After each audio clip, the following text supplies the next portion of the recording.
I want to go over the setup for the micro VSD breakout strategy. We have this in Tradestation for the regular size E-mini Nasdaq contract. This is the micro VSD breakout, and so these are the last 2 years results since January the 1st, 2019.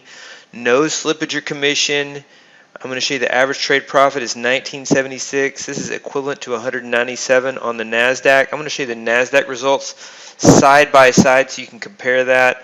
And this is from another window. The Nasdaq is 10 times bigger, so if you trade one Nasdaq, back test one Nasdaq, you see 175, 495, where on the micros you see 173, 313, and then the drawdown is 93.45 versus 923. And the average trade profit is 200 versus $19.76. So you do a comparison by multiplying the strategy tested on the micro on this side by 10. So you 10x that to make an equivalent comparison to the Nasdaq. So this would be, if you said 173,000 compared to 175,000, you have 876 trades versus 877, so it's pretty close. You can't get it exact. Sometimes you'll get stopped out on one versus the other if the micro ticks one tick lower than the regular size contract. So these are some things you have to consider. Let's look at the equity curves and compare them as well. So if you look at the equity curve, here it is on the micro, here it is on the mini, at NQ versus at MNQ.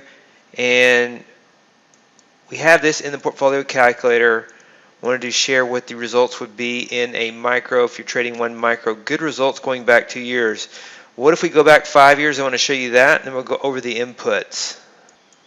Here are the results going back 5 years. Still solid results, 1509, 50 drawdown per micro. Here's the equity curve, still upward from this point. It accelerates as point values go higher. There is more opportunity for this strategy at higher point values. So let's take a look at the inputs now. So as I format strategies and I take a look here, you can set this up. These are the default inputs. Notice that I have it set to exit only. By the way, this is only for Tradestation because we're using volume information that's only available in Tradestation, in the Tradestation platform. So it's not available in other platforms. It just can't be programmed in any way I know to do that. So exit only for the shorts. So that means when you get a sell signal, if there's a long signal, it exits that long signal, and it does not take a short signal. You could do that. You could take short signals, but works better right now just to take the long signals, obviously. Contracts, number of contracts traded. If you want to trade during US hours, you set this to true, and after hours, you set it to true. We have it set to false for Europe hours, and you could call these different things. You could set up different segments for this to where it would, your start time for the U.S. hours is 7 to 15:55. After hours is 1600 to 23:59. And Europe, which doesn't quite start at 2 a.m., you could say 0 to 700, midnight to 7 a.m. on exchange time. Exit time is 15:55. Exit on close, true.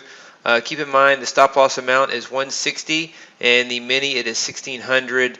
So we're doing that on a per contract basis, and if you increase the number of contracts you do not have to increase the stop loss. You could add a profit target if you wanted. These are the default settings that I like and the way this is set up. So I want to introduce you to this a strategy to trade the micros. We have this in the all strategy access as part of the beta strategy that you could trade. And if you have one of the other portfolios you want to trade this, add this, you can. You can also contact us to subscribe to this strategy separately if you don't have a current subscription.